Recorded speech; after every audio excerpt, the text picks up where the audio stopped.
I thought I'd start with just some introductions, because my plan is to release this audio at least in the Biota feed and possibly in other places as well. But one of the things that I wanted to do is to get you both to introduce yourselves, particularly because looking forward, I'm very interested in getting folks such as yourself and other folks in the Reddit community involved in this kind of broader artificial life audio recording project that I've been doing for the past however many years. So why don't we start with Iron Tom? Iron Tom, do you want to be known as Iron Tom for the purpose of this call? Sure. I think maybe that's the easiest way to do it. Okay, so the NSA will never know who you are. Very good. No, they sure haven't been able to track that handle on. Very good. Okay, so in terms of your interest in artificial life, when did you get started? What inspired you, and where are you currently? I've kind of approached this from the gaming perspective, which is, like civilization, strategy type games, and I've kind of looked at it like at the broader like society like aspect of it, as opposed to automata. So I mean, I'm very interested in agent-based modeling and such. And back when I was in college, I took a class. It was called the Digital and Experimental Arts. Was the name of this program at the University of Washington. And one of the courses there, we were kind of asked to come up with, like what might life or what might art be like 50 years in the future. And they started talking about, neural networks and automated agents, and the name Marvin Minsky came up, and I know I'd heard that name before. When I went home, I kind of remembered, oh yeah, my uncle. So my uncle actually studied under Marvin Minsky, and his whole thing was always automata and agent-based modeling and stuff. And I just sort of was interested in that sort of thing from that point on. I ended up doing physics and astronomy instead of pursuing the digital experimental arts, or ever even pushing things further with A-Life at that point in my life. But now I've sort of come circumspect, and it just seems like now's the time to put all the pieces, all the branches of science that I partially understand together into like a simulation. So that's agent-based modeling is required to do that sort of thing. And the current simulation that you're working on is? It's so the current thing, that the project that I'm working on, just for the point of explaining it to the listeners of this, is about nine months ago, I had like a post about kind of like how the accumulation of simulation in gaming is steamrolling towards kind of like these holistic universe simulations.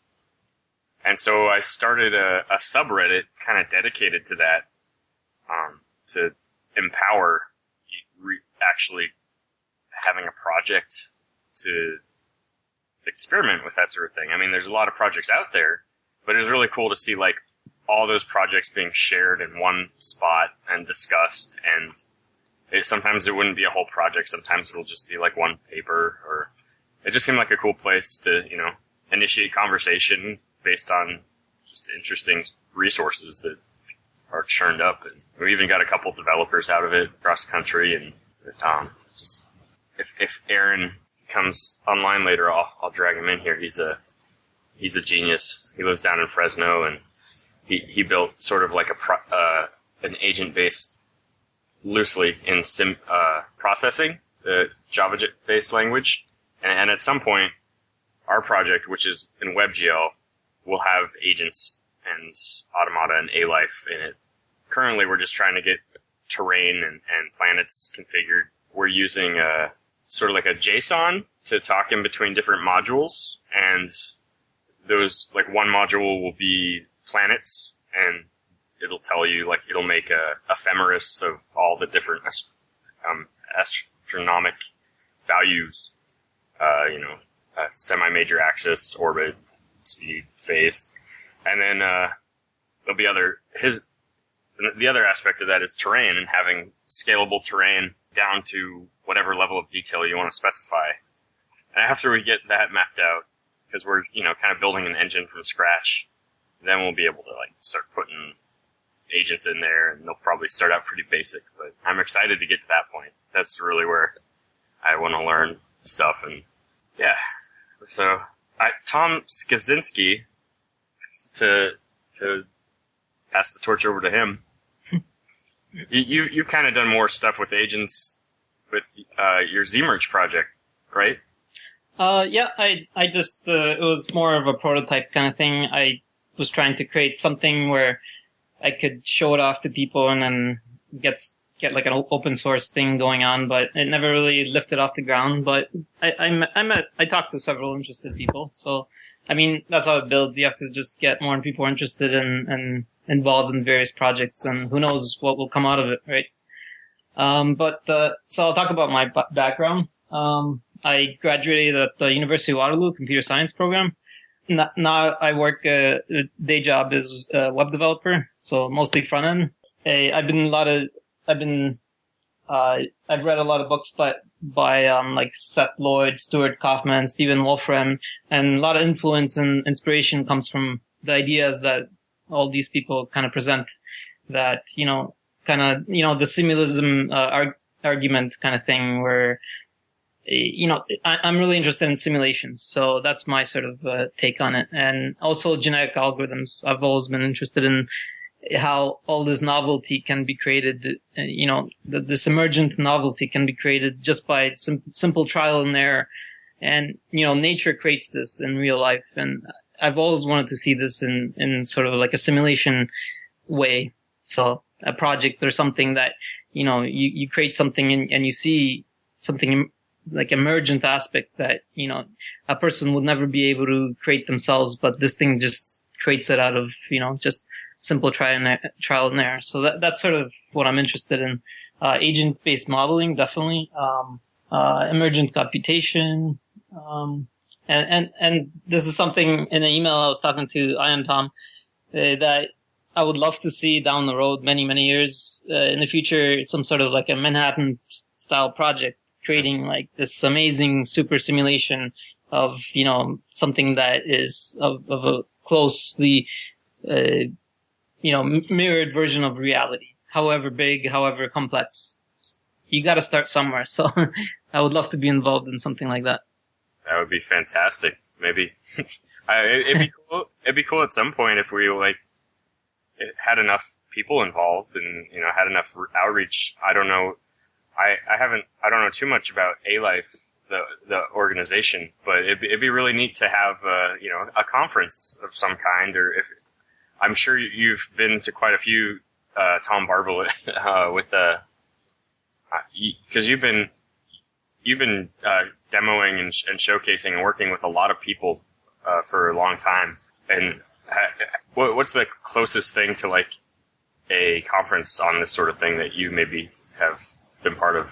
So it's an interesting problem, actually. I was going through the list of questions that you were to ask me, particularly associated with the high points of the things that I've done with Noble Ape, but also some of the low points. And rather curiously, I had actually avoided academic conferences associated with artificial life up until last year. And it had such a strong negative emotional impact on me, actually, associated with attending this conference and meeting the academics and the people who I'd interviewed previously, and just getting a sense of, I don't know, the fact that probably we as individuals are better suited to creating these kind of goals than looking for any particular organization to represent these kind of interests. It is very, very curious. One thing I wanted to ask, Tom, for folks listening in, because we have a very broad audience, can you talk a little bit about the kind of Reddit vernacular? Because you use the term subreddit, and for folks who aren't clued in with what Reddit is and how you create communities on Reddit and these kind of things, can you give kind of a potted introduction to that? Certainly. So, Reddit, I think it's been around since 2007. It's kind of changed over time, but essentially it works like a forum, but with voting. And it's kind of like aggregated social news and link sharing. So you have a subreddit, which is kind of like a sub forum where there's a specific topic and links are submitted. They all have different rules based, like each section, each subreddit has its own set of rules.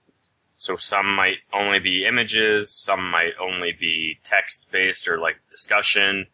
There's everything from like relationships to RWTF. And the R is www.reddit.com/r/ the name of the subreddit. So there are, when somebody says R gaming, they're talking about the community that's reddit.com/r/gaming. And so if you go there, there will be a bunch of links and from video, images, all that sort of stuff. Memes are there's definitely a culture to Reddit that kind of is self-propagating and emergent in its own right. If we could simulate Reddit, you'd probably break the internet. But it's a good place to share links and have discussion, and the most valuable discussion gets voted to the top. It's very democratic. I find there's a lot of sort of, I wouldn't say dissent, but just kind of like rebellious and independent attitude that most Redditors have. And they will, it's anonymous.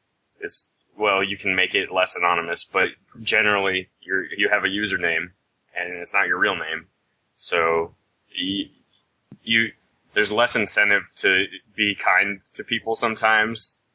Well, not saying that I do that, but you will get called out on your I don't know if you have to bleep that out later, but it's I might. I'm interested in this phenomenon because I guess my view is that, and I take a very strong view associated with this, and I've written about it previously and talked about it a bit, that basically anonymizing intellectual pursuits actually works against, long-term productive benefits. So, I mean, one of the things that has come through Noble Ape, and I don't want to preface any of the questions that you guys are going to ask me, is the ability actually to get a day job associated in some regard with what I've done through Noble Ape.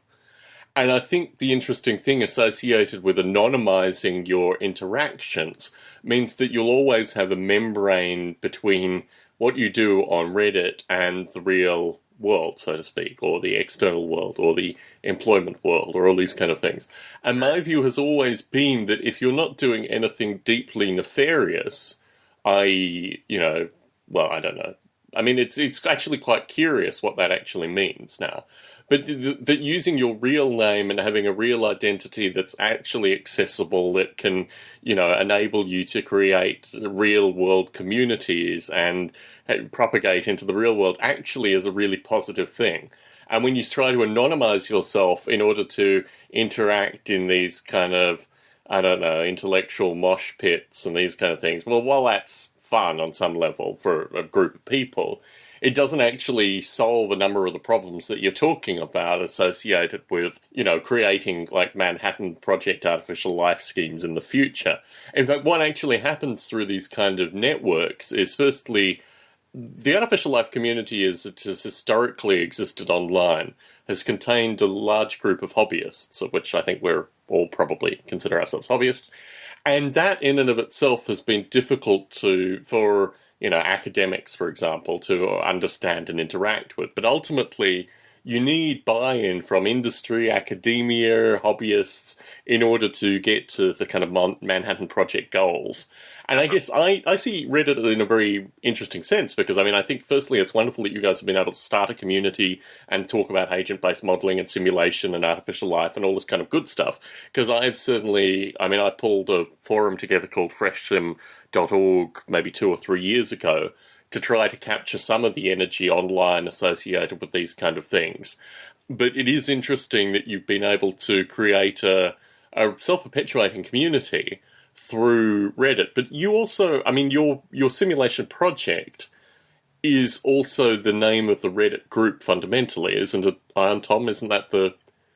Yeah, so it's, we're kind of loose with how we've titled it. Like, the repository itself is called WebHex Planet, because initially we were going to try to port a different library. There was a Hex Planet like just a little open source thing on SourceForge, and they were going to try to port to WebGL, and it sort of evolved from there. And so we've kind of kept our organization just called R-Simulate. But then Aaron sort of developed this web API, and so that's kind of been called MetaSim.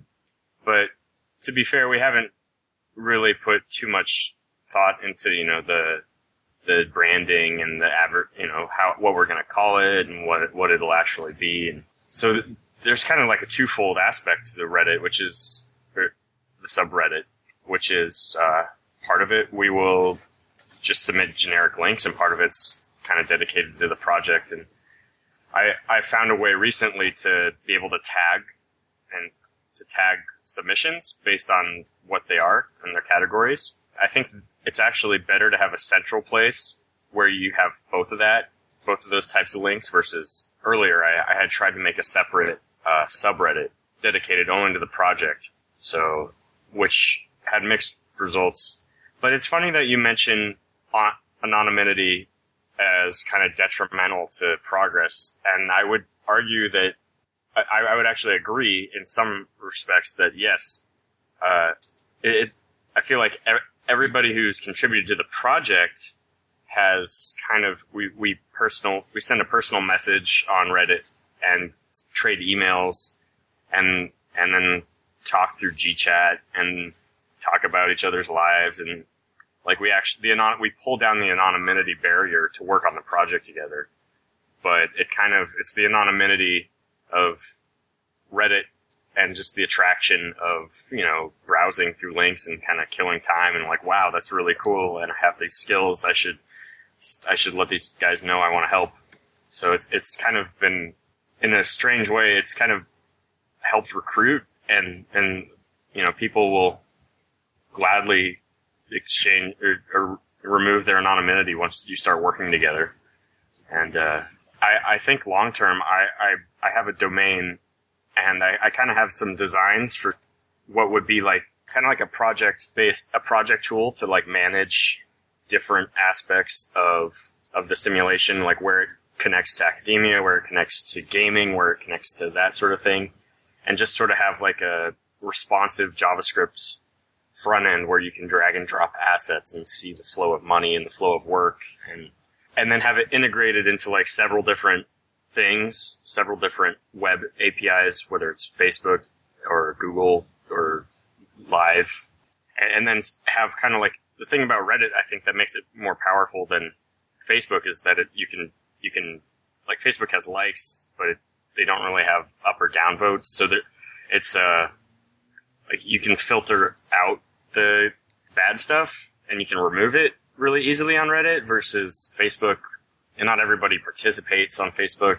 And there's a large group of developers that for some reason just don't like Facebook. They don't use it, and I guess most everybody should be on LinkedIn if they're a professional developer. But yeah, I really want to have a tool that would use an API to connect to all those things, allow anonymity if you want it, or if you don't, and you could retroactively claim. So you could take the risk. You could work on a project anonymously, and then if it's successful, then you can reveal like your triumphs. But just having a some sort of website that allows project management and integration to all of the different systems that we use, because we like tried a forum, we've tried a WordPress site, we've got all this like we have like a Google Plus page. It just goes on. So there are a number of points through this. I use GitHub. I think GitHub's very useful because it gives you some of the anonymity aspects that you're talking about, but basically it's a functional site associated with ongoing development of software. It has wiki and stuff if you want that kind of thing. But also it's very heavily involved, associated with active contributions. So the people that do active contributions move up the hierarchy in a relatively interesting way. It breaks away from problems with sites like SourceForge, and it's actually about creating code. It's actually about functioning projects. A point that you've made progressively through this, which is something that I've really, through these recordings, tried to advocate against, is associated with reinventing the wheel. There's something very fun about doing something and appearing to do it for the first time, and a lot of the excitement that goes into, creating a new form of making landscapes, for example. But I think what interests me is actually that there is a lot of history, and there are a lot of algorithms out there, and there are a lot of projects that use existing algorithms that would easily be ported to Java or already exist in Java that have these kind of things. So, in Noble Ape, for example, and there is a fractal landscape algorithm that also has a weather algorithm and a biology algorithm thrown into that environment. It's relatively easy. I ported it to Java previously for people that have had Java projects that have wanted to use it. And, all these things exist already. And the interesting thing about actually embracing the fact of the kind of history and the legacy of these kind of developments is that you get so much, your energy is then focused on what you want to work on. So rather than spending hours working out how to actually plug landscapes together, unless you want to, unless this is fundamentally part of what you want to do, you get an existing landscape algorithm that you can do your own development in and change accordingly, but it's far faster to some stated goal associated with exploring what you want to explore, and far less associated with just working out how you actually glue all these parts together, which is basically a problem that has been solved kind of ad infinitum through the history of these kind of simulated environments. The other interesting thing associated with those kind of interactions is that, certainly I spend a good portion of my time with Noble Ape actually interacting with developers that want to do this. And what happens is that the code then hybridizes in some regard, and then either it's the developer of Noble Ape may pick up some of these things or maintain certain components or these kind of things. And then what you end up with is a far more kind of the probability of actually getting to the stated goal, the Manhattan Project for artificial life as you've described, is a lot easier if you basically understand some aspect of the history, but also realize that the problem associated with creating a rich textural landscape with a variety of biological components and weather and these kind of things is not a problem that you need to solve again, because there is a history of 10, 15, 20 projects, and there are a number of active projects that have taken aspects of all of these and kind of hybridized it accordingly. I think the thing that interested me about my introduction to your Reddit community was the paper by Nick Bostrom. And the paper by Bostrom I was contacted by a philosopher friend of mine, Liz Swan, who I've recorded previously, about 2 years ago, saying there's this phenomenon associated with Bostrom's paper online where people are actually referring to it in the exact opposite of what Bostrom says. Like, they haven't read Bostrom's paper, or maybe they haven't got far enough into it to actually understand that he's advocating the opposite of what people think. But then this thing propagated, and you actually showed the example of this. You actually were interpreting Bostrom for exactly the opposite. So there is a difficulty because there's so much information that already exists out there, and a lot of it is hard to find. That's the beauty in some regard of links. But some of it also takes a degree of kind of investigation and learning, and also some degree of experimentation and going out to prior simulations and really getting a sense of, in the code, this is where it actually gets interesting, and certainly I've been a strong advocate of all the kind of historical artificial life projects that have been of some great merit moving to open source, and I've been a strong advocate of moving a lot of where they previously released the software, the compiled software, they just didn't release the source code, actually moving the source code open source as well. Because I think there's a lot of interesting things within that as well. To formalize this, you posted on Reddit that you were going to have a chat with me, and you generated, or your community generated a series of questions. So why don't we move into the questions, and then we'll have a kind of final discussion and work this thing into some kind of holistic conclusion. But the questions that were asked, do you want to start with some of them? So I guess Tom Skaczynski's question was the first one. Have you ever thought of altering your simulation to become a playable game? And what do you think the objective would be for your apes? So, in 1997, I got a grant from the Australian Film Commission in order to make what was called the Nirvana simulation, then what went on to become Noble Ape, into a playable game. And I worked on the project for about 9 months to create a playable game called Escape from Nirvana, where the Noble Apes had to work together in order to find a way off the island. It was very much a kind of, early history, finding trees, working out boat strategies, working out swimming strategies, trying to work a way off the island where the player was the hand of God who could both assist and, meddle with the Noble Apes as they tried to find a way to escape off the island. I was also, at the time, very interested in the idea of the US military, and the US military kind of using the Noble Ape simulation as like a futuristic environmental simulation tool. And I wrote an additional mod to Escape from Nirvana, which involved US Marines basically landing on the island, and the Noble Apes and the Marines. It's very Return of the Jedi-esque in terms of, Endor kind of style things where the Noble Apes had to work strategies against the Marines, and the Marines had their Marine training and all this kind of stuff. So yes, there's been a time where I've seriously considered and worked on turning aspects of Noble Ape into a playable game. I also had a kind of first-person perspective view of the Noble Ape environment that came through that development as well, and that was certainly instrumental through the Rushkov article into getting me into the US and displaying that technology. So yes, there has been an early emphasis on Noble Ape as a playable game, and it's certainly something that I worked with some of the independent Second Life folk associated with creating a Second Life environment that was the Noble Ape environment, where players would go through the Second Life client into a Noble Ape simulation environment, and you wouldn't know who were the apes and who were the humans in the environment and all this kind of interesting stuff. But that, again, there were limitations with the open source Second Life server that was available at the time, and I did early porting, as I've described, in Java, except they were using C#, so I did early porting to get the landscape and the weather and these kind of things into the Second Life environment, but there were a number of obstacles through that were never really cleaned up. My goal would be to either have a Java, C, C++ Second Life server implementation, and then it would be very easy to move Noble Ape into that. But yes, it's certainly something that I've considered.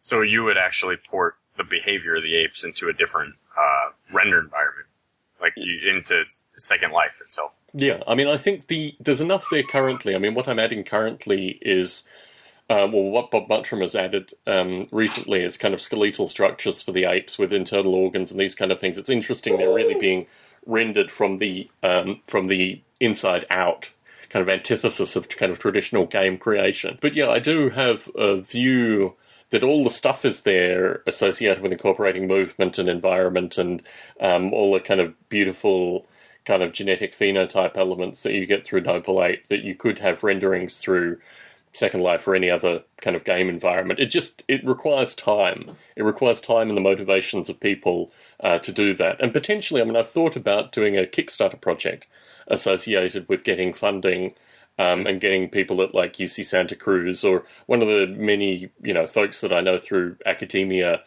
get them some funding to get a group of students together to do that kind of work, or potentially go to, Industrial Light and Magic or one of the companies that does movie 3D stuff, because they all have proprietary agent models, and certainly Noble Ape has a number, if not all, the features of their proprietary agent models and is open source.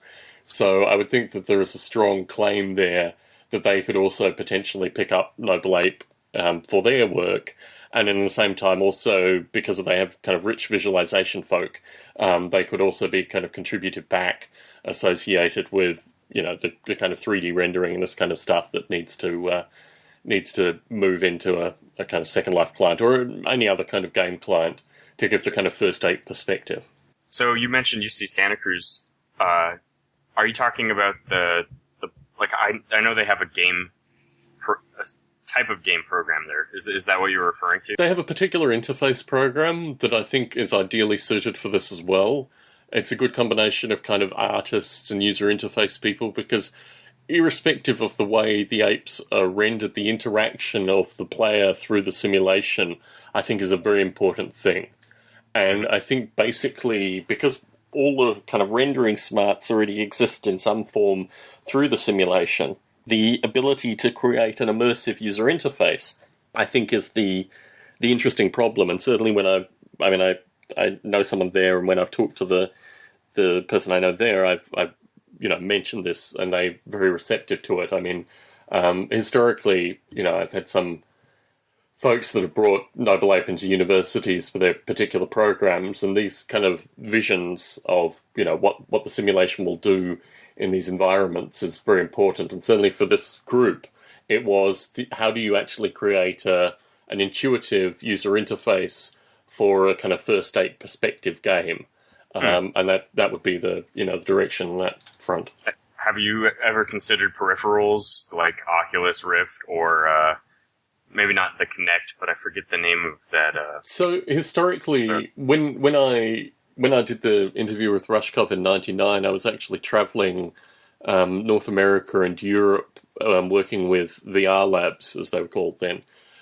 So the Noble Ape has a strong, later days of VR element to it. And certainly those environments, the reason I was talking to those people, cave environments, these kind of things where you're in like immersive 3D interactions, these kind of things, was very much that Noble Ape provided a rich environment that these devices, as you've described, would be very useful in terms of kind of rendering and back rendering. Right. So yes. It's interesting that kind of like you mentioned kind of the A-Life academic circles are much different than maybe the computer simulation and HCI part of academia. It seems like if they're involved with creating new media, like they almost don't care what, like it's like, wow, that's awesome, that's a really incredible like idea and technology that you're developing, versus when you're interfacing with someone whose profession is like creating or doing biology, they probably have biases that they would rather break down into what those biases are versus. So there's an old phenomenon associated with artificial life, which is loosely referred to as science envy. That basically you have a group of scientists that came to artificial life and wanted artificial life to comply with science. And I actually think it's really quite a curious phenomenon, because it really perturbs.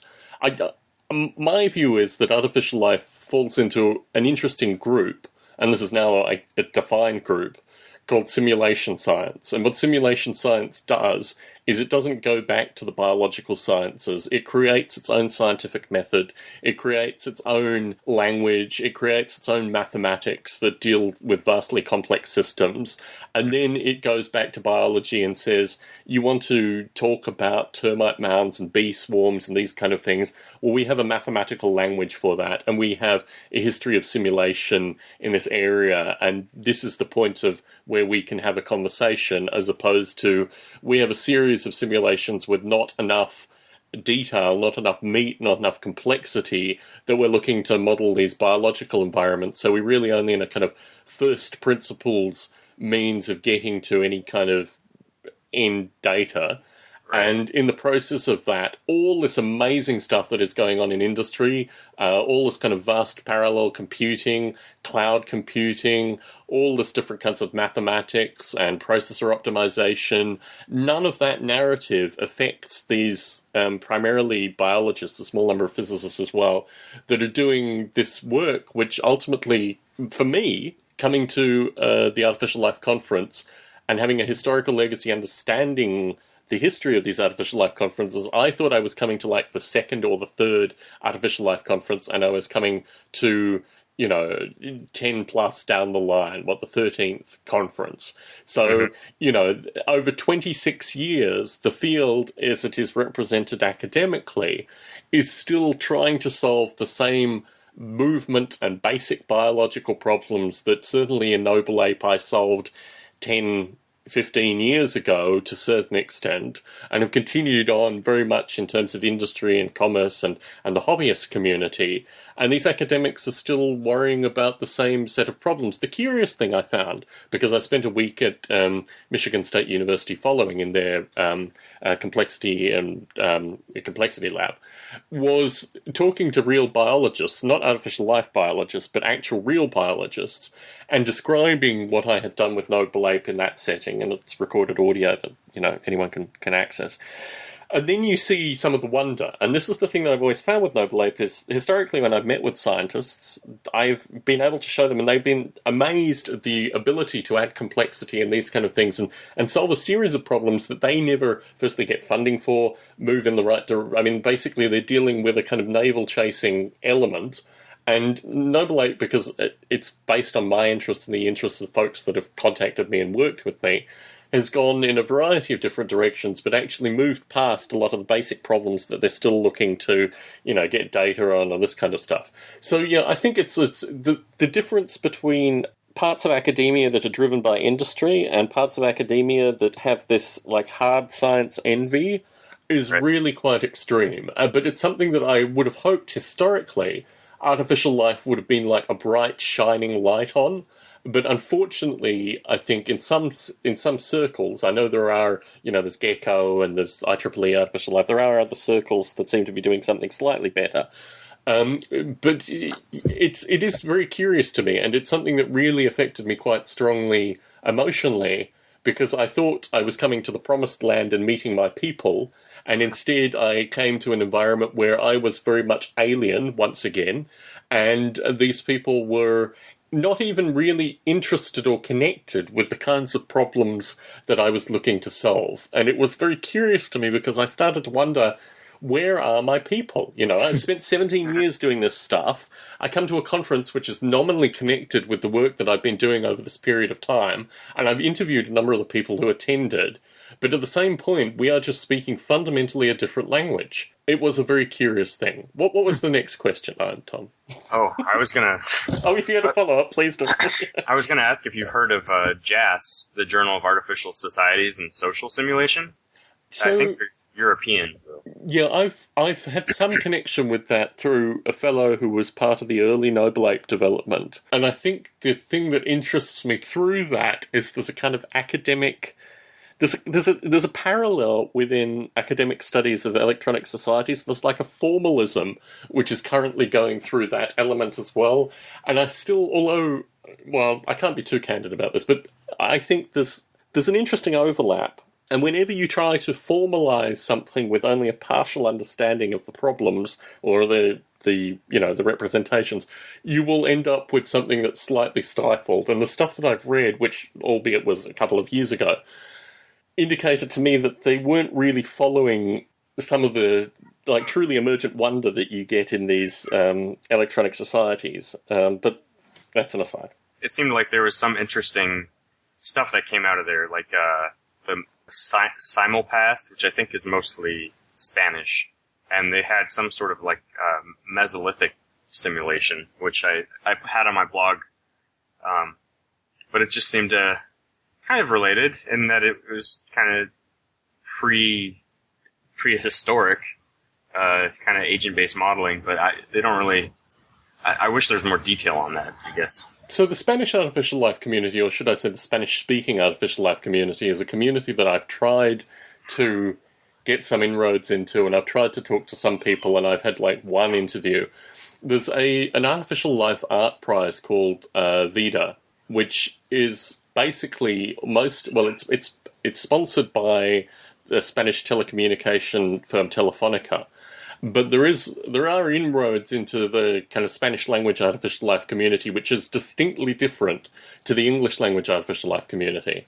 And it's a community that's always interested me. I've just never gotten sufficient inroads into it in order to kind of discuss the stuff that you're referring to. And it seems, from what you say, that you've had similar language issues, basically. Right.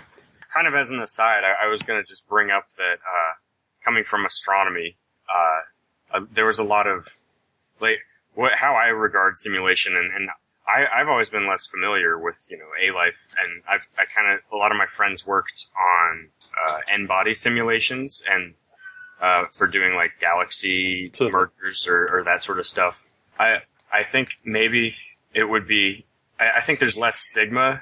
It's like hobbyists can't really create these types of simulations because they require, HPC, high performance computing to actually churn those out. Like you have to.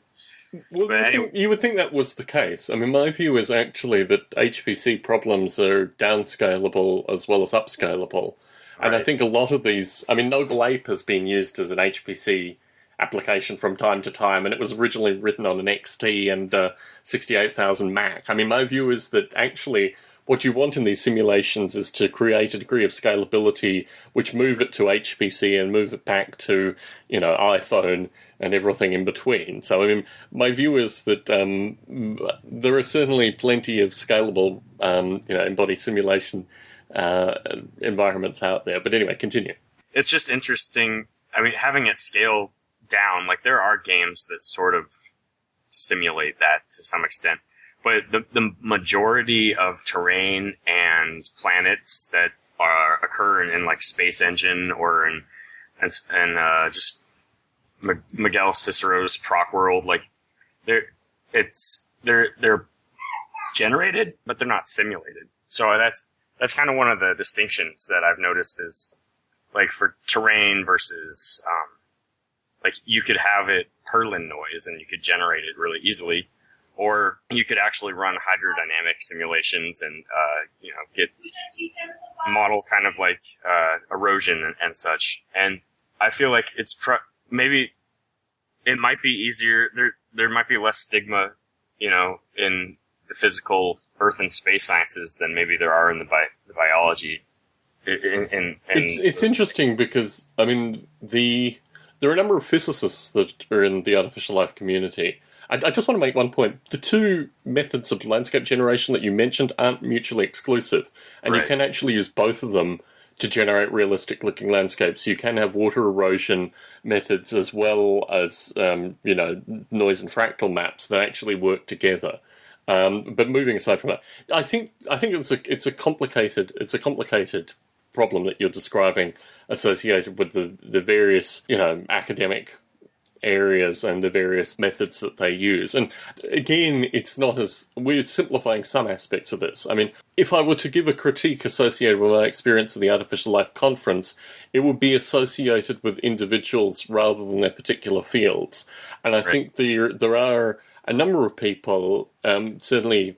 people that stopped me at the A-Life conference that were familiar with my work and familiar with Biota and these kind of things. And I got a sense that obviously there were people there, but they just hadn't reached the kind of, majority or at least the points of control and dominance that other parties had that had implemented and influenced this field in a very strange direction from my perspective. So yes, I think the role of individuals and the role of disciplines, academic disciplines, are two separate conversations, but this is something that we could talk about for many hours, and I think let's return to some of the questions. I'm sorry to take it off on a tangent. Yeah. Probably too much on that. It's just interesting that, all of science is kind of, it's making a model, and it's cool to see how... Well, some scientists believe that, but the majority don't. The majority have their own intellectual pursuits, which are oftentimes highly idealistic and highly focused, associated with their own perspectives of reality. And I think that is what is really curious, that actually through that, you would think that they were just creating models, but actually there's something more important in the minds of the individuals that is going on, and that's what actually creates the strange perturbation. And I'm sure, sociologists have their own... I don't really know that branch too well, but there are some soft sciences which probably... I've talked to people and talked about kind of like the idea of A-Life and simulating stuff, and it's like you can never do that. You can't simulate a person. So there's an interesting...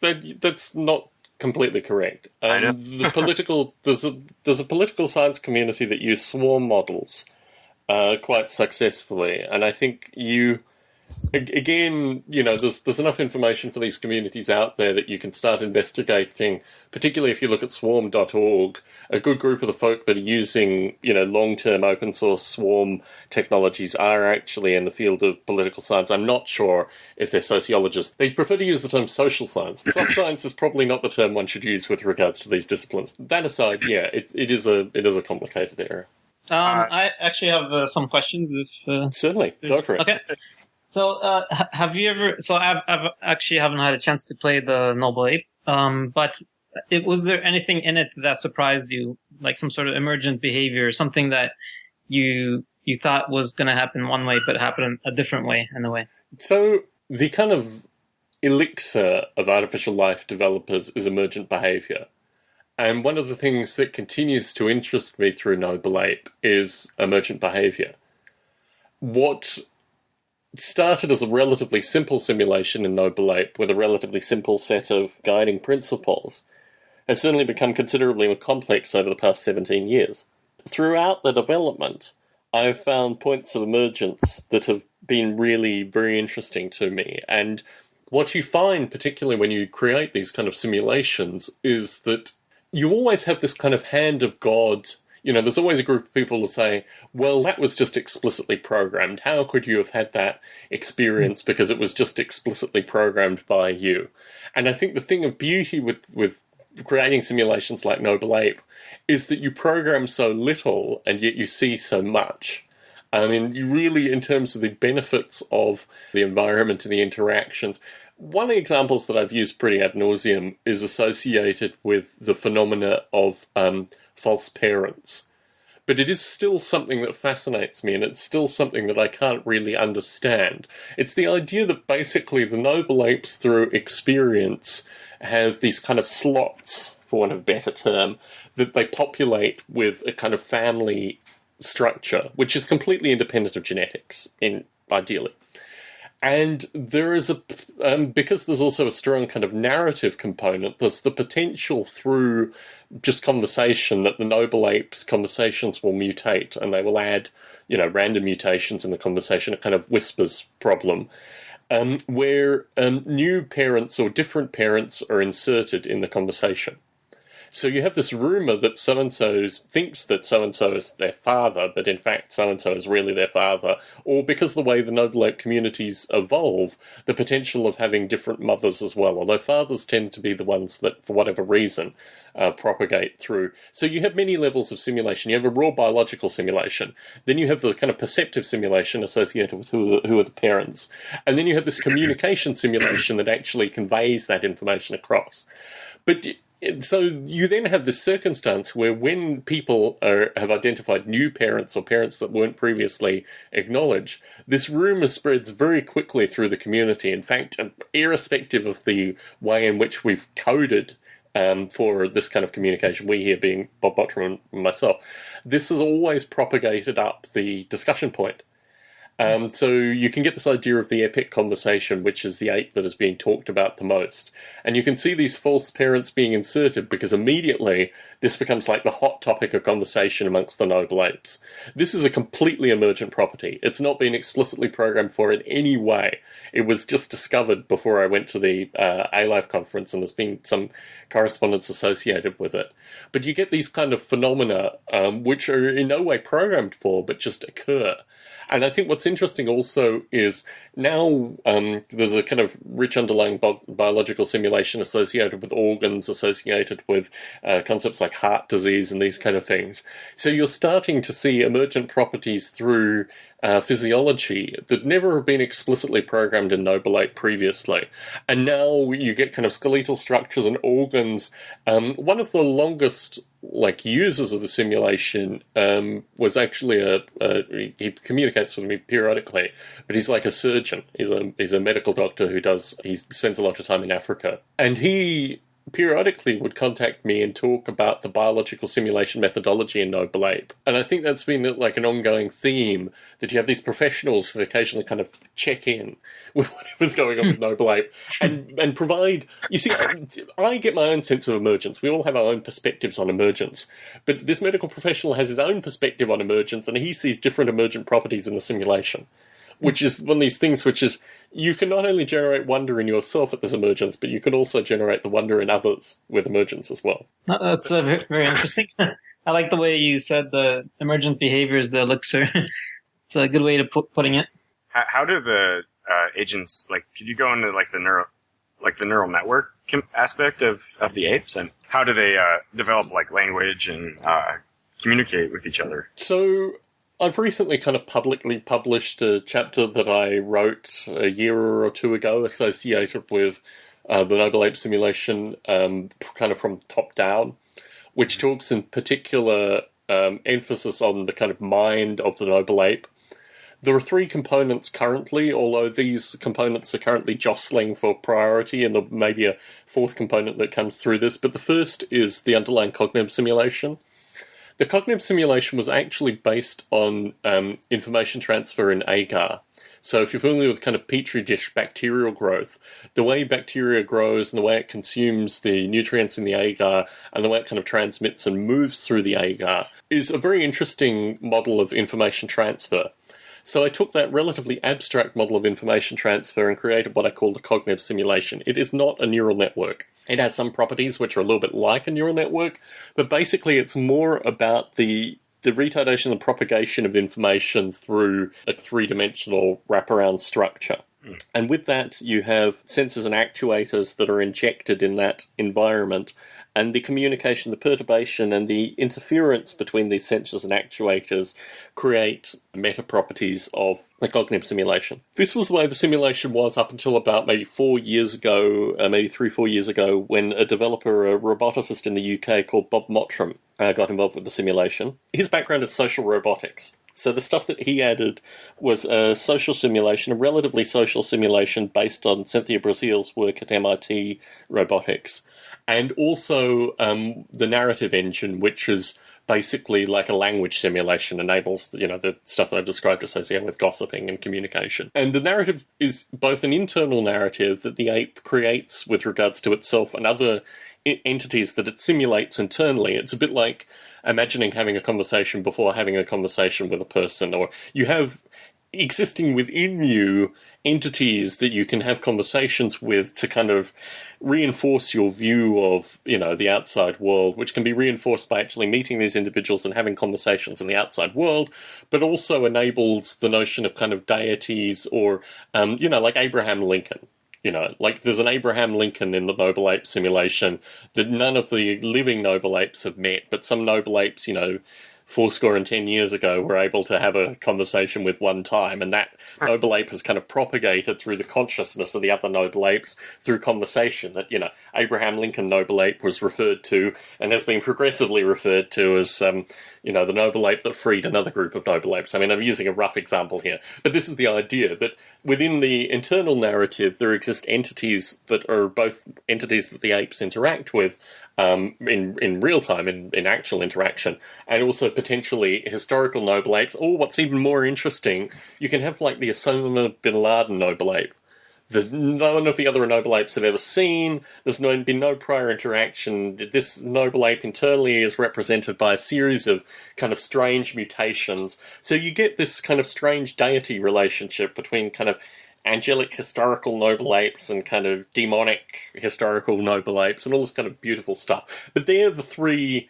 simulations that exist currently. And what's interesting is with the addition of certain additional biological components, the social simulation part, the part that Brazil developed very much for these simple robots interacting, is becoming less and less important. And what's interesting through this is that the language simulation can simulate a wide variety of the important stuff associated with sexuality and social elements, obviously. And then for like the kind of underlying hunger and fatigue elements, these are more primary. So basically the social simulation potentially in the near future could be removed from that kind of 3-tier cognitive or mind simulation and just have on one end a really kind of crazy language and on the other end basic biological reactivity. But yeah, that's the way the mind of the Noble Ape works currently.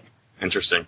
And so just to be clear, those languages are all abstracted. They're not linguistically generated. I mean, they evolve, but would you see like whole sentences or mean, do they conjugate like a language in the real world might, or?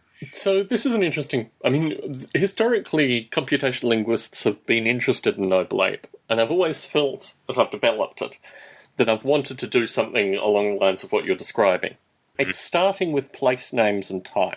What's happened... I'm not sure if you're familiar with the origins of English, as in a formal language, but what happened was that there were all these tribes in the primarily England, but really up into parts of Scotland. Mm-hmm. And they all had different languages. They were all over the place. And then progressively, they decided to unify the language and come to some kind of collective agreement. Although, as you travel around the UK, there are still dialects which are completely and utterly unintelligible. I mean, it's really very fascinating that in such a small, or relatively small country, and you see the same in the US, in particular parts of the South and, particular parts of the Midwest and what have you. But the notion of place names and times as being shared points. So if a group of Noble Apes go across the same island peninsula, they will start implicitly creating naming conventions associated with this space that may describe the physicalities of the space as well. That's optional. But what you'll tend to find is over a period of time, the physicalities of the space will become part of the shared language of these apes. You then take another group of apes that have been developed in maybe a particularly different simulation environment, and then you put them in that environment as well. They have an existing language, an existing communication that has been, evolutionarily optimized over, many generations of intercommunication, having to create common terms like stick and rock and fish and this kind of stuff. And they too need to create shared naming conventions associated with these points of geography. Time is interesting as well. Similarly, the apes will have a time tapestry associated with the time of day, potentially the seasons, but also the granularity of time is interesting. So, because the apes sleep during the evenings and night, what have you, decide if they're rained on or a wave breaks over them, all this kind of stuff, or they're woken up by another Noble Ape. But the notion of naming conventions with time also create some kind of abstract need for similarity. And this is the kind of starting point. So I could start with twigs and rocks and fish and these kind of things as well, and that's certainly something I'm very mindful of. But the geographical naming conventions and the time naming conventions I think are very interesting. What I want to test through this, and I've already started to do this kind of abstract implementation both with territories and with time, is to see if there can be kind of shared language, so two groups of apes that have kind of agreed upon languages come together, and can they actually hybridize associated with what are fundamentally nouns of some description. Other aspect, things like verbs and conjugation, all this kind of stuff, I think that's relatively secondary. But in parallel to this, I've also written an audio simulation of spoken language.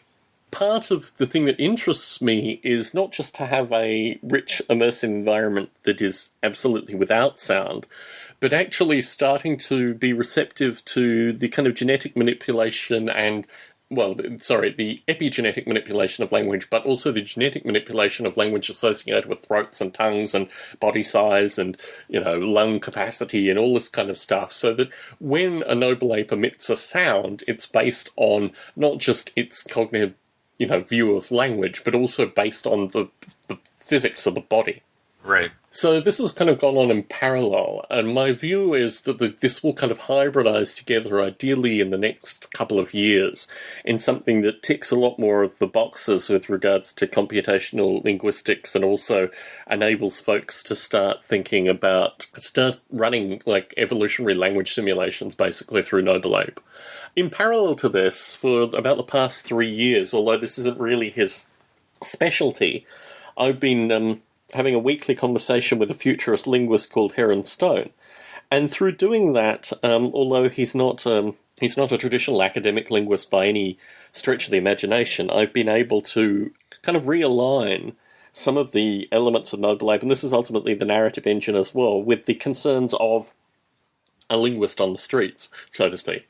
So I think I'm certainly very mindful of these things, and it is like a long-term project that I'm working towards. But in short answer, not currently for all of what you're describing, but in the long term, hopefully, yes. I have a question.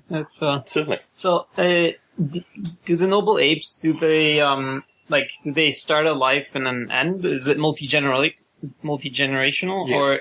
Or okay. Yeah.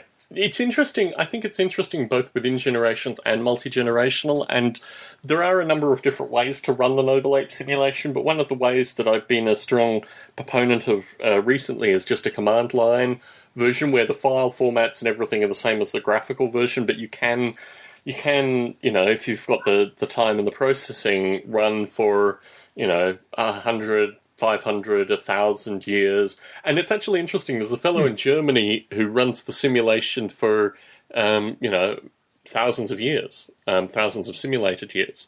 And he actually reports some really interesting bugs. I mean, thankfully, a majority of the bugs that he's submitted we've been able to correct. But it is very interesting, actually, to have both a kind of day-to-day simulation interaction and also, what happens in, 4,000 years of the simulation being run in simulation time.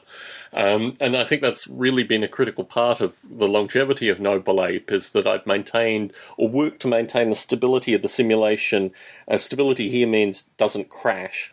For day-to-day interactions, but also millennia-to-millennia interactions. Yeah, one thing that I want to bring up is I'm working on a hunter-gatherer simulation. And there's this evolutionary aspect to it where the player is almost like a matchmaker of this village.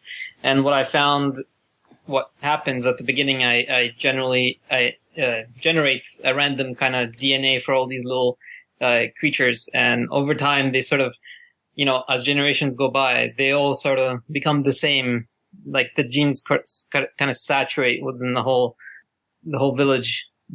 I don't know if you found that happening in your Noble Apes, is the genetic diversity kind of goes away and it becomes a melting pot in a way. So the benefit of landscape is that the energy cost associated with creating a clan, which is what you're describing, right? It's very difficult to become like a conqueror of nations.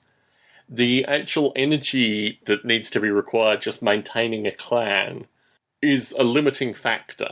And what would be interesting in your simulation is actually to create a much larger landscape and many small villages. Yeah.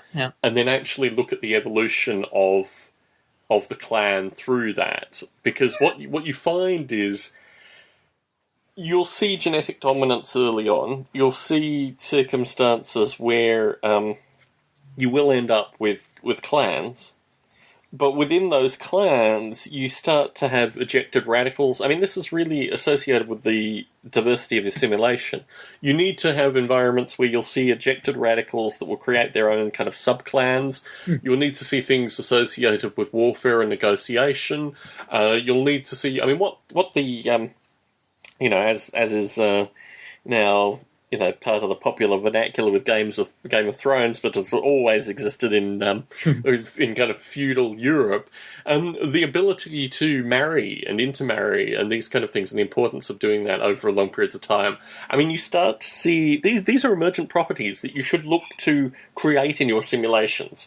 And let me not say create, let me say enable to facilitate. That basically, if you're seeing things that are just creating vast structural dominance, it's probably more that either your simulation is too fixed in some regard, or that your simulation needs to add an additional component that you haven't yet considered that will enable to kind of resolve these kind of problems.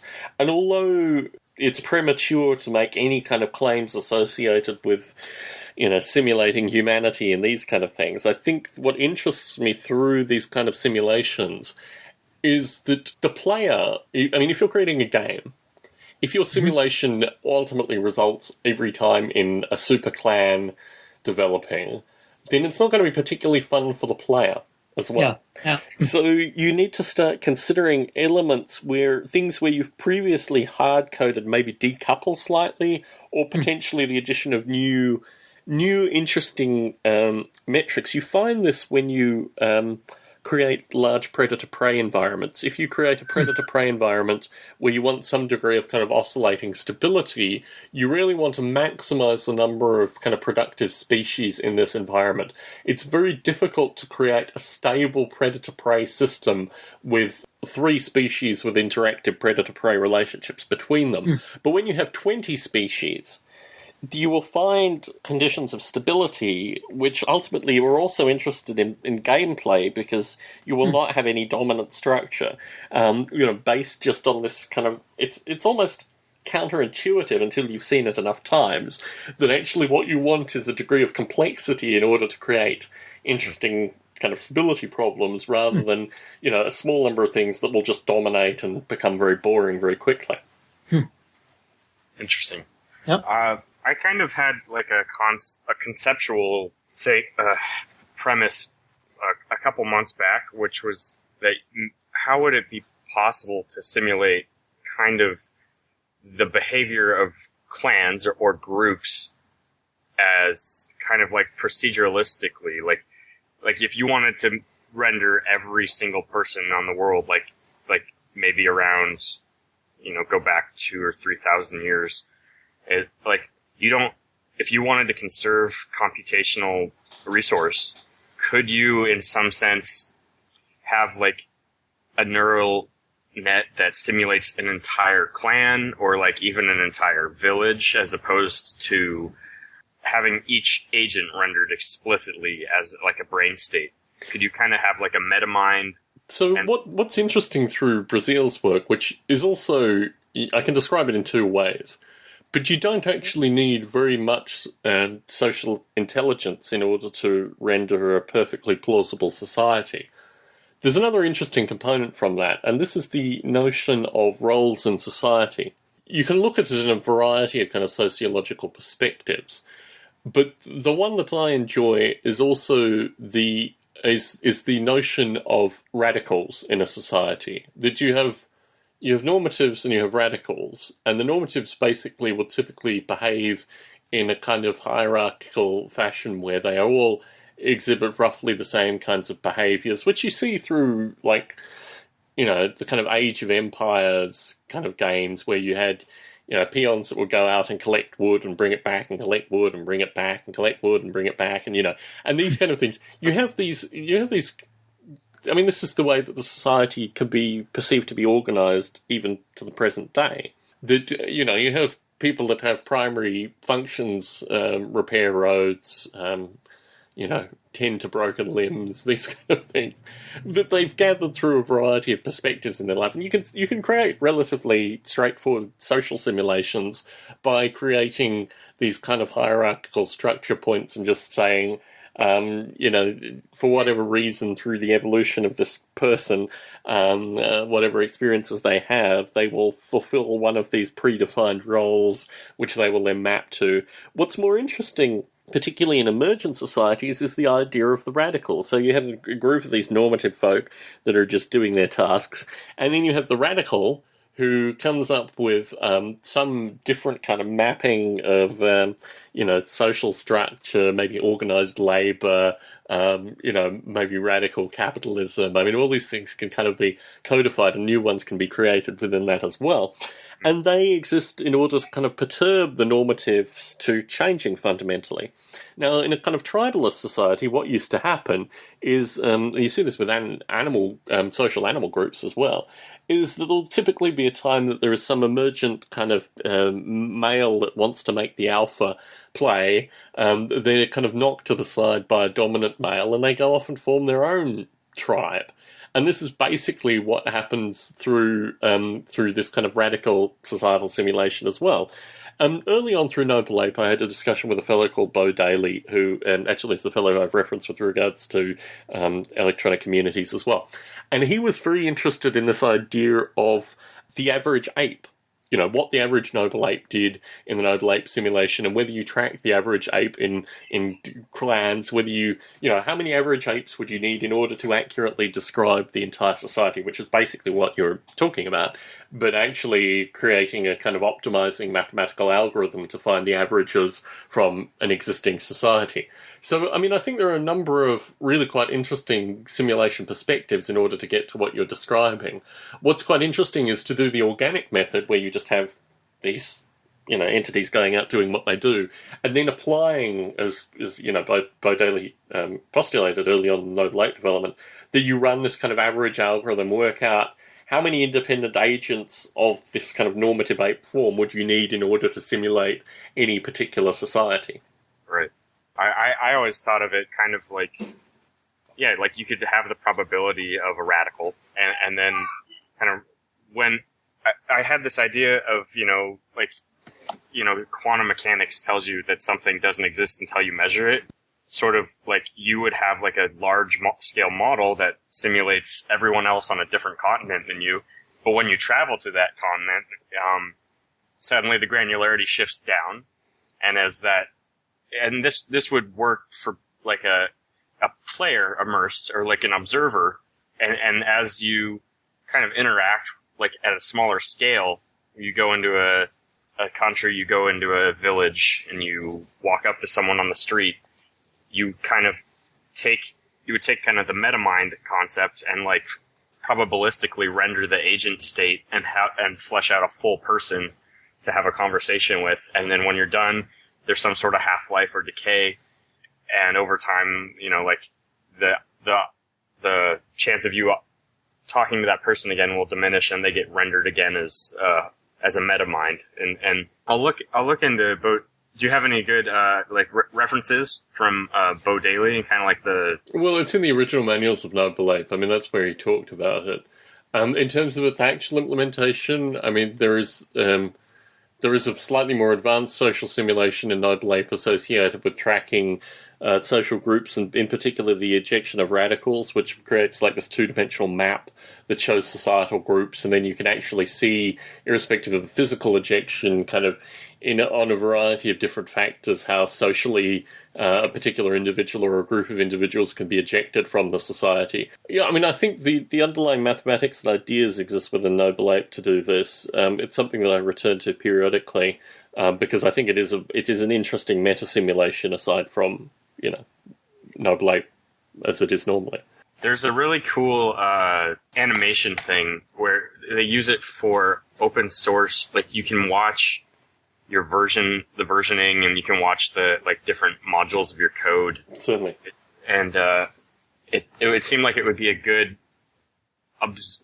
way to like observe that kind of like ejection of agents and stuff. I'll see if I can't find that and send that to you later. I've seen it historically, and I'm familiar with it. I mean, basically that's a ball line graph. The Noble Ape version is just a point graph, but basically the society forms the balls.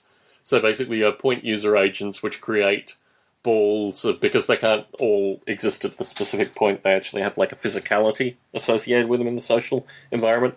So you get a similar but slightly more returning to quantum mechanics fuzzy view of these social groups, which is why I've continued to maintain that versus go to a kind of collective ball stick graph model. But I am familiar with what you're talking about, yeah. It'd be interesting to have, like dashboard, you have just two monitors, one that shows you like the metrics and stuff coming out from the simulation, and the other one you could have the actual interface and like what you have with weather and the agents roving around. So there's a very real problem associated with the volume of information that these kind of simulations produce, and what I've done recently with Noble Ape is just enable a combination command line graphical environment to try and tackle some of that. But it's almost impossible. In fact, I think it is impossible. I'm throwing down the gauntlet here to anyone who wants to create a sufficiently, and maybe with like 50 monitors all tracking different things, but it's not humanly intelligible. I mean, I think basically the simulations have developed a level of complexity where you can't actually fathom every aspect of it as it goes on. I mean, it's very similar to, problems that exist in the real world associated with tracking this kind of information. So it is interesting. I mean, all you really need to do is provide a different cut, a different view into these things, but you'll still probably, unless you program for it specifically in terms of, unit tests, what have you, actually miss some of these subtleties. But yeah, I am very receptive to what you're saying. Right. I mean, you have to figure out what you want to show. I mean, Exactly. Well, you can show a lot of stuff. It's just showing the stuff all together becomes kind of overwhelming. And you also end up with redundant information, which is what's really interesting with particularly the command line, is that really I think probably what it'll end up with is a kind of, which is very strange for talking about command lines, but a kind of modular command line method that enables you to actually stack information in what you see in kind of text form, plus just a variety of different graphs that you can see in real time as well. But yeah, it's a very different kind of problem, which is ultimately why I wanted to engage with these UI people, because I think you can be a polymath to a certain extent with regards to these kind of simulations. You can't really glean everything everything of importance has occurred in every possible field. You need to have some degree of outreach to artists, to UI people, to graphics people, to people that have specific knowledge and interest in, as you say, sociology and these kind of areas. Because you can spend all your time reading and none of your time simulating. You spend all your time simulating, none of your time reading. But, you need to be able to actually engage with other folk that have bodies of knowledge in other areas that can assist in these circumstances too. Definitely. I guess I think that covers a lot of our questions. I was kind of curious about you've had some relation with Douglas Rushkoff in the... I don't know how to pronounce the last name. Rushkoff? Rushkoff. Yeah, it means, actually, in Yiddish, it means monkey head. Which is quite funny in and of itself. But yeah, it's funny actually because I was very close with Doug from the period of time when he wrote the article for about 2 years, and I spent a lot of time with him and his friends in New York, and I worked with a startup that he was affiliated with over that period of time, and I gave a couple of, or maybe one guest lecture at NYU, and then I did kind of a drop-in just chat at NYU as well. And it's interesting, actually, because, a lot of the stuff that Douglas publishes and has kind of continued to publish, I've actually been... really, from his first book to his current book, I've been very critical of almost everything Douglas has done. And it's funny as he exists in a kind of personal... as he exists in, a promotional form, a commercial entity, on the Colbert Report et al., versus as he exists as a person. But yeah, I don't know. What kind of questions do you want to ask about Doug? I just thought it was interesting, like that you brought up the anonymity thing, because I think I remember reading one of his. I can't remember what it was, but he discussed that explicitly. I think it's fair to assume on most things Doug and I disagree, and it's actually interesting because through our friendship, one of the things that I said to him initially, the reason that I started communicating with him was that I read his Siberia book.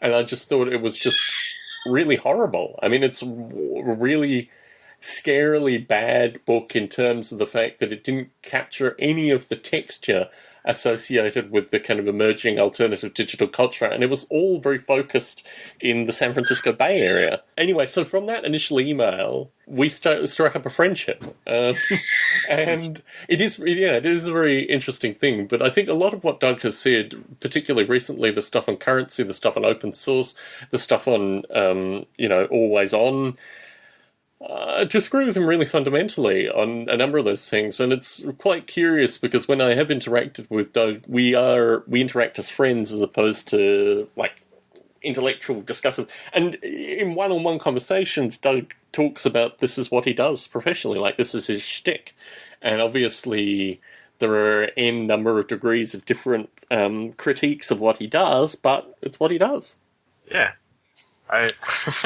That's pretty neat. I had a question. It just slipped my mind. There were a series of formal questions that covered a variety of different things, and I think we've kind of fallen into some relatively deep rat holes through this. In terms of the formal questions, I think there were some areas that we missed in terms of our general discussion. Yeah. I think we covered names. We covered, I guess, the narrative engine. There's one from... So there's one from Spencer. He's a political economy student at Harvard. Very good. And he says that he's asking, in your Origin of Mind paper, you mentioned that the apes' limited memory and imperfections of their interactions have led to small social groups, as small groups seem to be the most secure in terms of reliable and beneficial social interactions. Do you think that we would see larger social groups if memory was expanded and if imperfections were reduced. Yes. And In fact, it goes two ways. And this is a very interesting point because it relates very directly to what I'm trying to do in terms of turning Noble Ape into a cloud computing simulation, or at least aspects of it into a cloud computing simulation. So the problem with the small memory is twofold. It creates artificial barriers. It creates just artificial social groups. And the other thing that it doesn't have currently, which I think is critical and something that I'm going to work on, or Bob Mottram will, is this idea of kind of archetypes, stereotypes, and compression. And the notion that you have your individual parents, you have your individual family, and then you have this abstract idea of your parents and your family. And eventually, these abstract ideas, which are basically kind of normative and descriptive forces, take over and become, this is what someone in society is like. This is what a Republican is like. This is what a Democrat is like. This is what, someone from New York City is like. The Noble Apes need to have this ability to have kind of compressive, discussive characteristics as well. It's not just about the size of memory that they have associated with simulating these individuals. They also need to have the ability to simulate abstract individuals that exist as kind of compressed stereotypes. And the cognitive simulation, the language simulation, the social simulation around this, the social event simulation and the social links, lends itself towards that in a couple of ways, but it's still relatively tightly coupled. What I'd like to do is, there'll be some scaling of this, is that apes in a particular period of their life will have a growing number of these. So as they have, early ape childhood experiences, they will have a small number of these, and then it will reach a kind of critical mass, and then it will reduce. And when it reduces, you get this kind of beautiful, old crotchety Noble Ape in the rocking chair telling those damn kids to stay off his lawn, because basically they've gotten to a point where they're in the process now where they're actually refining the experiences that they have had with the individuals that they've had. And they are now creating kind of hybrid stereotypes that they are actually propagating in their kind of interactive discourse. So yes, the social mind component, the social memory, and the way in which societies are perceived by individuals is something that I think is rich for, and it's a relatively small number of code changes in order to do this, but I think it would create a considerably more interesting and substantially more scalable situation. The problem currently is that the limit is around 6 external individuals modeled internally, and it's with regards to unique individuals. So if that could move to maybe 10 or, in the kind of most extreme cases, upwards of 20, and then reducing, you would get vastly more interesting kind of social interactions, and probably it would improve a variety of different things in the simulation. I mean, to give some background history, the simulation was started 17 years ago on, early personal computing hardware, like XT PCs and 68,000 Macs. Mm-hmm. And the memory and mathematical constraints that existed on these computers haunted probably at least the first 6 years of the simulation. And then still through the interaction with Apple, there were various constraints associated with the memory and what have you. Increasingly, I am moving to, you don't want super sentient Noble Apes. You want some degree of sentient parameters in there. But increasingly, I'm looking actually to vastly expand the way memory is used and use it more intelligently to actually create something which is considerably more interesting and, dare I say it, realistic in terms of these kind of things. And yes, what your friend at Harvard has touched on is part of that. Sweet. So have you, in talking about expanded cognitive tools, have you followed, or have you ever, there's OpenCog, and by, what's his name? The Gerthel, Mm-hmm. Ben. And then there's, the NCOG framework, and there's a lot of cognitive software out there, it'd be really cool at some point to just figure out how to incorporate an instance of that for, like, maybe, like you mentioned, like, having a number, like 6 to 10 people that are in close connection. If we were to make, like, a game experience, like, maybe have those 6 people that are closest have access to, like, more cognitive resources, and then treat, you know, people external to that you interact with less with as you know, the limited capacity agent until you interact. But I just wondered, like, have you ever used OpenCog, or have you ever... So the 2 packages I'm familiar with, in large part through Ken Stanley's interaction with me and the interaction of his... I had a fellow who worked on Noble Ape for 3 years that then went on to do his master's with Ken Stanley. And I met Ken Stanley at the A-Life conference as well. Is more in the kind of hyperneat vein, which is a very... It's slightly more biologically inspired and slightly more of the kind of historical A-Life fraternity than OpenCog, but I think it basically solves the same problems. It just has some beautiful stuff associated with symmetry and scalability and these kind of things. So my preference would probably, if I was to open this aspect or connect this aspect with an existing simulation, it's been maybe 7 years since I last looked at Neat in terms of the source code, but I think they're you know, Hyperneat is probably what I would use if I was going to do this. I think there's still, and this is interesting associated with my whole early narrative of not reinventing the wheel, I think there's still some interesting stuff out there that needs to be done, and although I follow these technologies, I think there are certain optimizations that Noble Ape gives me currently. Now, that doesn't eliminate in the near term, and certainly this is really almost a call out to the Hyperneat community, is, you know, send some missionaries, send some evangelists my way that also have coding chops, and that would certainly facilitate that a lot faster. But in the short term, it is going to be expanding aspects of what exists currently in Noble Ape with the view that in the medium term, I think there's a PhD thesis there for someone, so if anyone is interested, please do get in contact. Hopefully your audience can bring somebody in. Or your audience, even better. Yeah. Hey, it'd be fun someday to, like, I mean, the whole thing with Metasim is, like, we want to have open modules and we want to have closed modules, and it'd be cool to port aspects of Noble Ape into not just a Java online, but like actual JavaScript without plugins, and just have it we could even render it in 3D, and it'd be cool to, you know, have modules that, like, that's kind of what we're going for is like the plug and play, like, as best as you can, but it never works out that way. You always have to configure stuff to be like, the biggest challenge we're going to have is instancing. It's like, how do you have one person have an instance that's covers, like, all these agents, all the terrain, all the planets?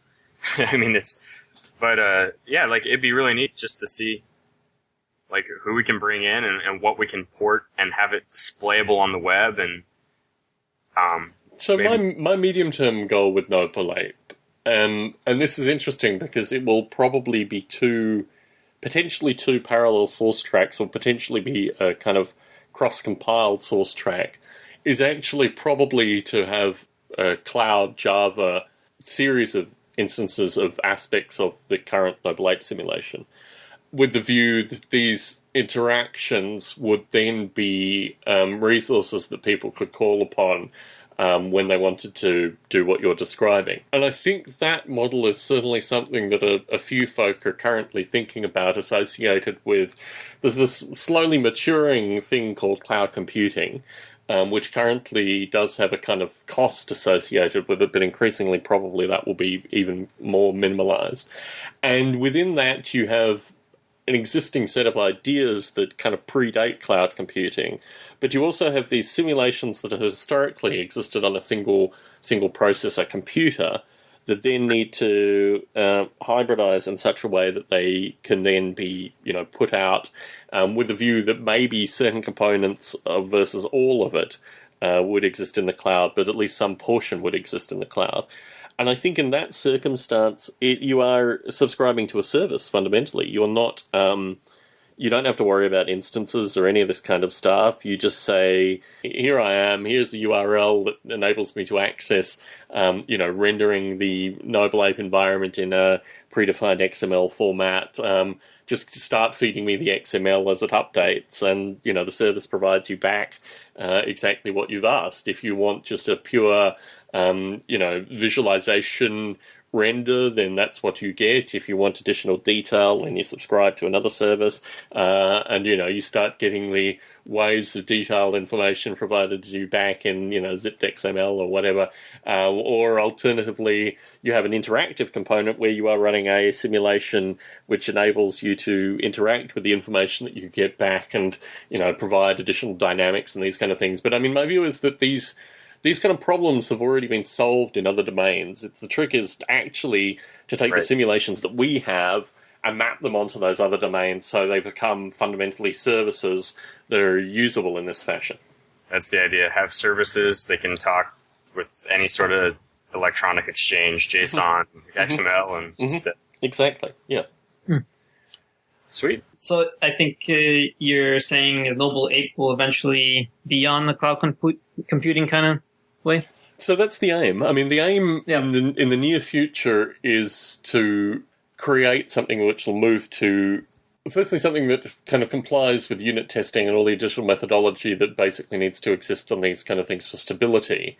But then, yes, exactly as you describe. And my view is actually that certain components lend themselves more to it than other components. So, for example, there are certain aspects in the cognitive simulation or the social simulation or the narrative engine which are ideally, farmed to external resources. Whereas, potentially for an individual user, there are certain components which should still exist on the, on the client, so to speak. So I think that's an interesting division, but that's still in the kind of early thought experiment phase for what I'm doing currently, so I can't make any further claims about that.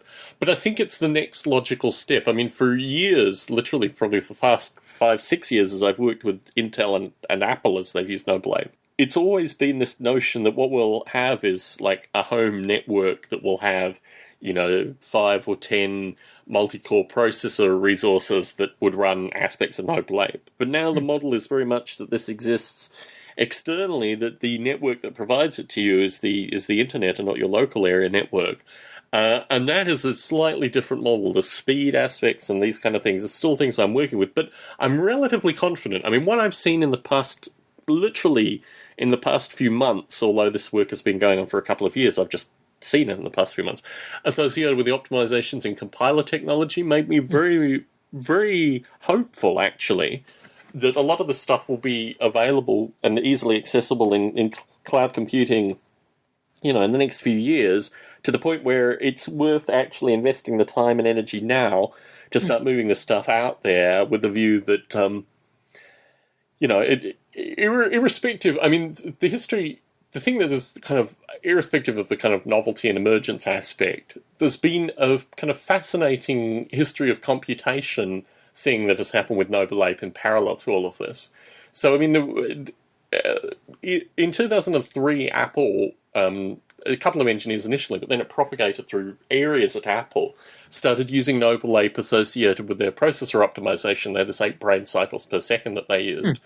But in parallel to this, I also started thinking associated with, well, how do I change Noble Ape for the next generation of processor architecture and the next one? And it was always a kind of interesting relationship which forced me into thinking in different ways about simulation and forced me to recode multiple times. I mean, I'm currently recoding everything again, but this is like, in some sense, the 5th iteration, in some sense, nearly the 10th iteration of recoding these same ideas just to move them into a different kind of processing. So, I think it's absolutely fascinating what is available currently in terms of just the raw power.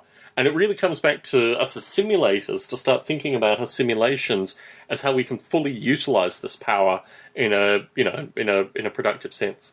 Yeah, and I think because cloud computing, in a way, you pay for what you use. So if there's more users, somehow if you can recoup that cost from the users, and if there's more interest in it, then they sort of pay for the extra cloud computing that's needed. So It's kind of self-feeding. Yeah, I mean, I think the notion of both self-benefit and philanthropy become very interesting in these circumstances. So, for example, you may have an interest in a particular area of simulation where you can self-fund your... Right, yeah. But then then you need to go out and pitch it. And my view, actually, and I think this will happen in the near term, in fact, I'm relatively confident of this, is that there will be low to no cost clouds coming very soon.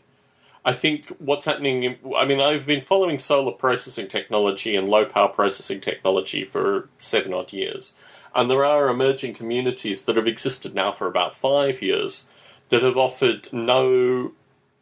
Aside from very basic maintenance costs, they have solar infrastructure sufficient to run relatively complex farms and provide it for, fractions of cost. You also then have the kind of grand scalability. I mean, you have what Amazon, offers currently. So it is an interesting space. I mean, in the future, I would hope, and maybe 5-10 years, that I would have a solar processing bank that I could run at near to no cost. The only cost would be associated with network, potentially. But even that, I think there are ways that you can vastly lower the cost, because there's what will happen in the future... through traffic is already a commodity. So my sense is that there is some way that you can harness through traffic to net zero cost as well, although I'm still this little abstract thought. But I think there's a way to actually get to virtually no-cost cloud computing, which then could potentially expand based on these kind of simulations. But I'm still working out the math. And there are other people who are doing the same thing. I mean, my view is that this is something that will no doubt, just appear as... no-cost operating systems, no-cost application software. All these things have eventually come out because the cost model has moved. And I think even though you're still dealing with electrons fundamentally here, there's still a lot of free electrons out there, and it's just finding ways of harnessing them. But yeah, it will be an interesting thing. And I think the network is part of that. I mean, the network is basically the final cost piece, aside from, the cost of these machines and what have you. But even those components are being sufficiently brought down that, it's going to be very interesting in the future how this pans out. Yeah, I mean, storage will always cost somewhat, though. I mean, but storage is less important. I mean, the thing that interests me about storage is that if it's just part of the computer, I mean, the physical machine may have some cost associated with it, but the cost of that is always coming down. Sure. So there is some. I don't know. I mean, I've always been interested in the potential of using not the absolutely most current, but the slightly under most current computation, the kind of stuff that large companies would be getting rid of anyway.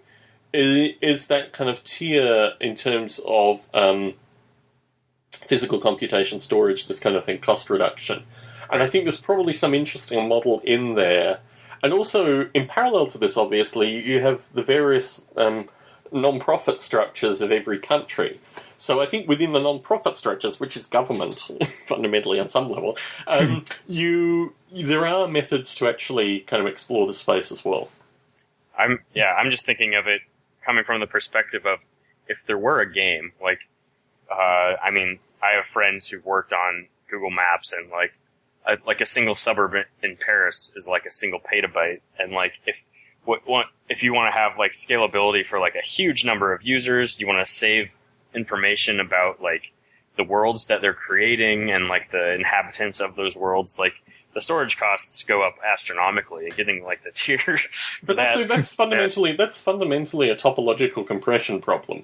Yeah. I mean, what you get through that, the fact that Google has different needs with maps than you have in a simulation environment. Google has a need to service mobile devices quickly in terms of their tiling strategy, with very minimal processing between getting the map information and rendering it on, your Android device or iPad or what have you. So their needs are very different to a game simulation creator, although they could be in parallel. If you were looking to minimize cost and maximize your productive use of space, you would try to reduce these kind of constraints in such a way that there would be trade-offs. And Google's trade-off is not in any way associated with compression with this information, because they have a virtually limitless supply of servers. So I think you create the constraints and implement the software accordingly. And I think it's an artificial conclusion to say because Google takes so much space for a suburb in Paris, so do simulators. There's an interesting notion here of shared information, which I think is absolutely fascinating in the concept of simulation. That when you have either in the cloud or on multiple users, multiple clients, information can exist in a way where it doesn't have to be centrally stored. And that in and of itself creates cost saving. So if you have a game and you have a certain number of people connected to that game, why would you utilize, aside from massive failure, which basically you can create solutions to as well, there's very limited benefit on you maintaining vast quantity of save state information on a server if you are mindful that at least two of the participants need to be interacting in order to have a game environment. And in a simulation context, this is very interesting in that you come into the kind of NoSQL database modeling principles in this as well, where it is really fascinating stuff. But I would say the kind of problems that you're looking to solve through this can be answered within your simulation software as well. Yeah, so it's we're playing with Mongo a little bit. It's the compression and like finding ways to like reduce redundancy or have stuff not exist. I mean, the data is so large because like we already have this. We have the planet, and it's encapsulating the entire planet, as opposed to like a planet that you haven't fully explored that kind of only needs to render the street that you're looking at when you're on that street, and then kind of gets so it's like the compression is there. I've also kind of wondered about, just like peer-to-peer networks or like the Berkeley Boink distributed computing platforms and stuff like that.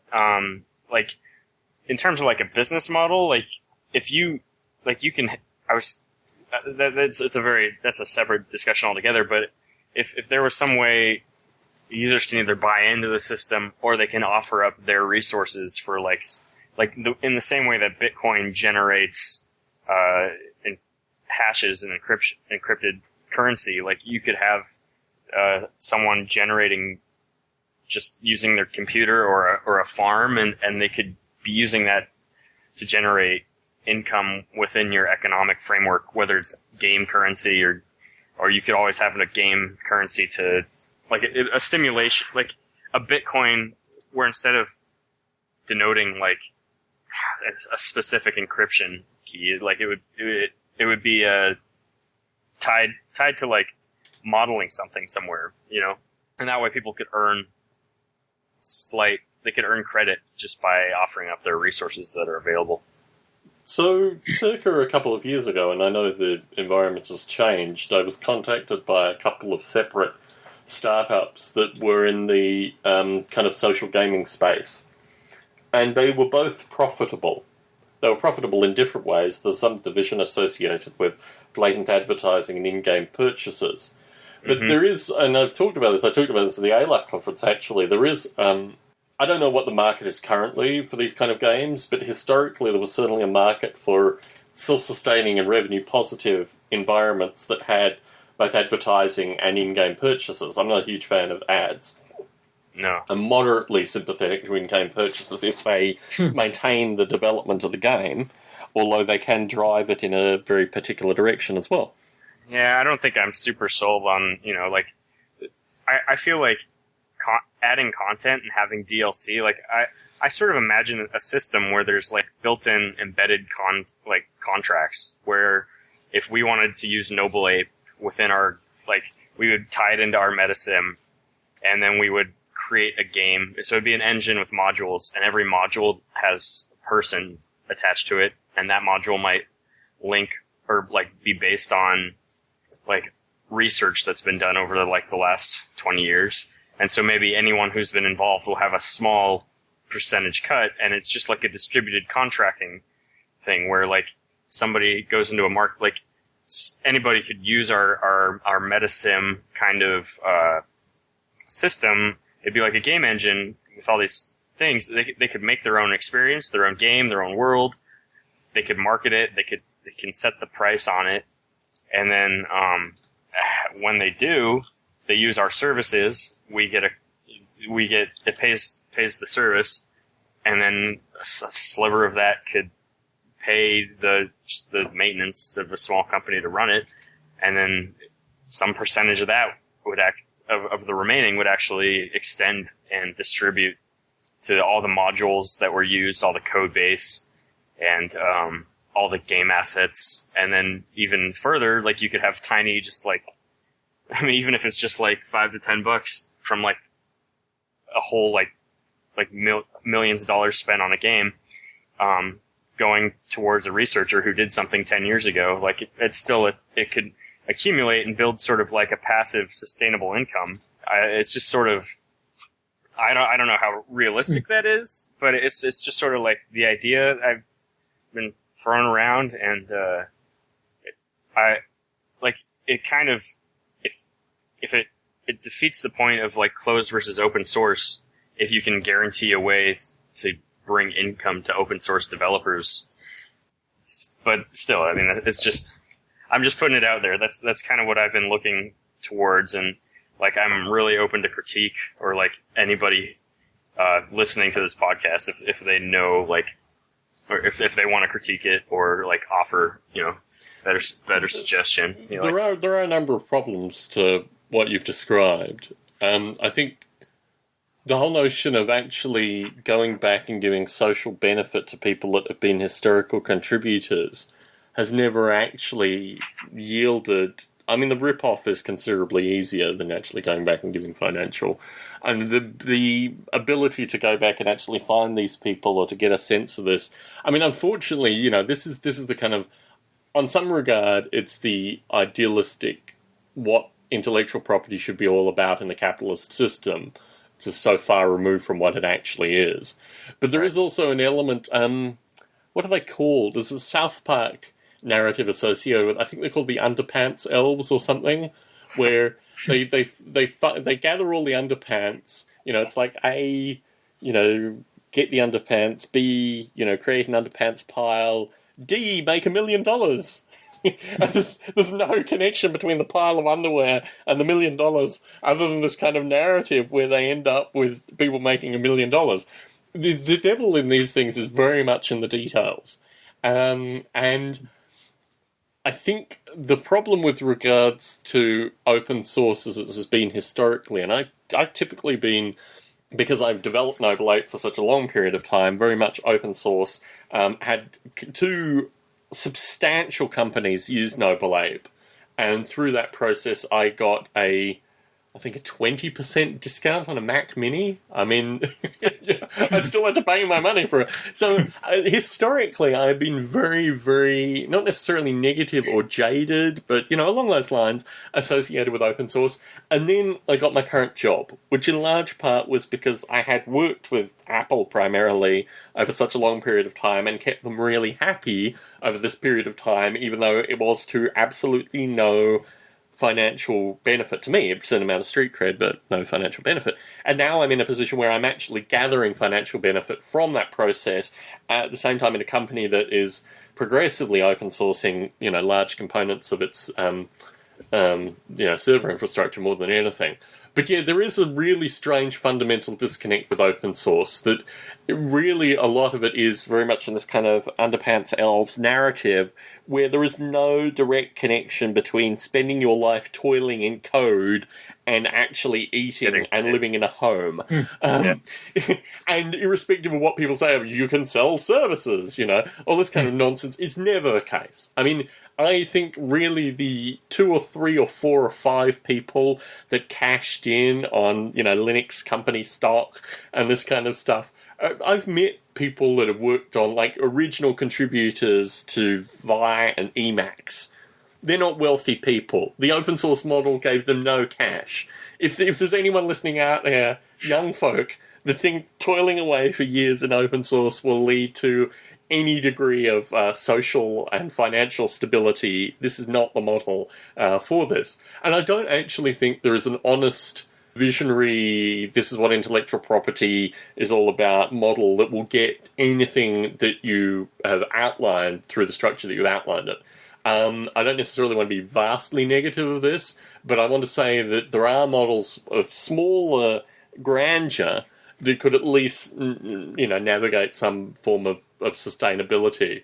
But they all probably involve working with large faceless companies and a variety of other kind of ethically questionable components to them. But independent of that, I'm going to have to, wrap the recording up. My listeners typically can tolerate a couple of hours, but they are typically limited to that. And also, I have a bunch of books that I have to lug to a charity as well. I'm downscaling my book bibliophile habit currently too. So I'd just like to conclude, if I may, by saying that I would want to... I mean, I've historically done these kind of formalized and somewhat informal interviews of artificial life folk, historically long-term developers of artificial life. But I think the real need now is to bring those folk back into the conversation with people such as yourselves. Right. I've tried, haphazardly, to do this in recent months, recent years even, and had less of a success primarily because a lot of these people that I've interviewed historically have gone on to other things. Some of them aren't, through the work they've done, able to continue to work on their long-term projects, which in and of itself I think is another topic for another day. But what I would like to do is reach out to your community, reach out to the Reddit community, if there are people out there that want to have these kind of conversations in a recorded form, in a publicly accessible form, maybe with, pseudonyms, I'm more than receptive to host these kind of recordings on a periodic basis and put the audio out there. At this A-Life conference, I did meet a group of academics, particularly a couple of folks in Poland, who said to me that the recordings were really critical for them and their understanding, and I would hope also that it would be important for folks to kind of contribute back into these recordings. So I wanted to kind of refloat this idea in this conversation, that folks should get in contact with me, Tom, T-O-M, at Nobleape, as in noble person, only nobleape.com. If you want to do more of these recordings, and certainly if the Reddit community wants to get involved as well, I think there's a lot of legacy history here that's really important in terms of not reinventing the wheel, but at the same point also giving kind of contributive efforts to a lot of these historical projects, and maybe in some of the cases some of these historical projects are open source, they just don't have any current developers, and they could become very interesting and very vibrant and very much in the kind of contemporary computing sphere as well if they had folks who are interested in getting involved, actively participating. So, Toms, it's been a pleasure chatting. Do you have any final words you'd like to throw out there? I would say thank you for the critique on the business plan thing, but yeah, definitely I've noticed I don't really have the history that you do, that open source can be not a time pit that doesn't reward, but that's kind of the question that I was like trying to tackle. And so just if anyone has ideas on how to keep a project open source and also drive sustainable income and create a massive scalable simulation like what we've been talking about, that's kind of the holy grail we're looking for. So I appreciate both of you guys' times. We're the Tom Troika. Yeah, it's been a pleasure. The axis of evil Toms, yes. Thomas, do you have anything to finish the conversation? I just hope that more people are going to get involved, and somehow we, think of new ways of getting through this open source, kind of being able to do this for a living in the future. I mean, I think if we get enough minds in this, then we'll think of a solution that's fair and that works, and that people that are using these services are also not feeling like they're like current games where you have to buy all those DLCs and flares to to make the gaming experience kind of better, but, to something that works, basically. Definitely. Yeah, I remain jaded, but we'll at least continue to record the conversations and put them out there. It's been an absolute pleasure, and again, thank you both for your time and the chance to chat today. Okay, thank you. Have a good afternoon, both of you.